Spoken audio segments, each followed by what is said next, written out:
आज आपण नाश्त्याला तांदळाच्या पिठाची धिरडे बनवतो आहे. त्यासाठी मी 1 वाटी तांदळाचं पीठ घेतलं आहे. त्यामध्ये भाज्या घालून बनवते म्हणून अर्धं गाजर किसून घेतलं, थोडी कोथिंबीर घेतली, थोडी पालक घेतली आणि शिमला मिरची बारीक चिरून घेतली. हे सर्व भाज्या मी त्या पिठात टाकल्या. चवीपुरतं मीठ घातलं, 1 वाटी पाणी घातलं आणि मिक्स करून घेतलं. आता आणखीन 1 वाटी पाणी घातलं बघा. आता मी हे सर्व बॅटर सरसरीत बनवून घेतलं बघा. आता गॅसवर मी तवा ठेवला आहे. तव्याला तेलाने ग्रीस केलं आणि हे धिरडं त्यावर टाकून घेते. आता धिरडे टाकून झाले त्यावर मी झाकण ठेवते 2 मिनटासाठी. 2 मिनटं मी झाकण ठेवलं.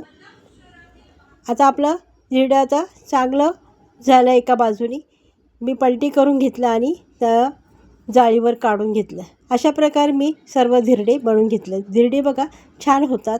ते बटाट्याच्या भाजीसोबत खायला छान लागतात. रेसिपी आवडली असेल तर लाईक करा, शेअर करा, सबस्क्राईब करा. धन्यवाद.